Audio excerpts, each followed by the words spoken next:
এক দশকে নারী অভিবাসীর সংখ্যা অর্ধেকে নেমেছে। জনশক্তি কর্মসংস্থান ও প্রশিক্ষণ ব্যুরো বলছে, বিদেশ যাওয়া নারী কর্মীর সংখ্যা কমেছে ৬৬%।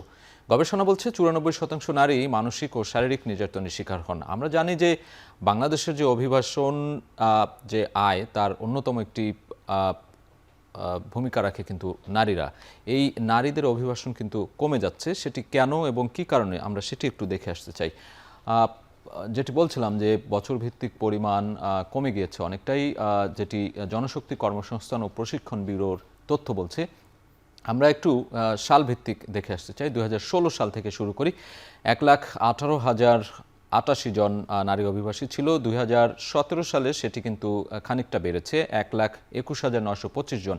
পরবর্তীতে ২০১৮ সালে আমরা দেখছি কিছুটা কমেছে, ১,০০,৬৯৫। তারপরে আমরা ২০১৯ সালেও দেখছি কিছুটা কমেছে, ২০ সালেও কিন্তু ধারাবাহিকভাবে কমে এসেছে। ২০-২১ সালে আমরা দেখছি যে করোনার একটি প্রভাব ছিল, সেই প্রভাবের কারণে কিন্তু এই যে নারী অভিবাসী যারা রয়েছে তাদের যে বিদেশে যাওয়ার যে প্রবণতা, সেটি কিন্তু অনেকখানি কমে এসেছে। আমরা দেখছি ২০২১ সালে একদম ২১,৯৪৩ জন ছিল মাত্র, এবং ২০২২ সালে কিন্তু সেটি আবার ঘুরে দাঁড়িয়েছে ১,০৫,৪৬৬ জন নারী অভিবাসী আমরা দেখতে পাচ্ছি, নারী কর্মী যারা বিদেশে গিয়ে রেমিটেন্স পাঠিয়েছে বাংলাদেশে।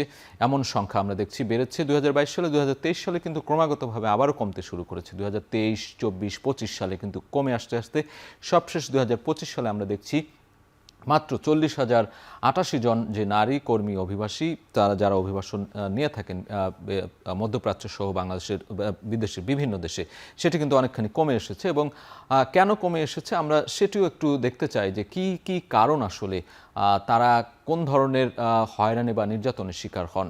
সেটি একটি গবেষণায় উঠে এসেছে।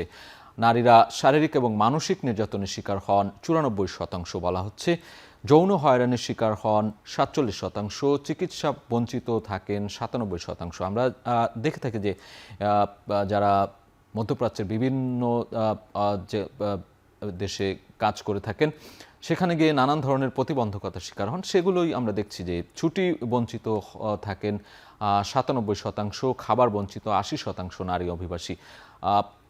বেসরকারি একটি সংস্থা ওকাপ, তাদের একটি গবেষণায় উঠে এসেছে এই তথ্য।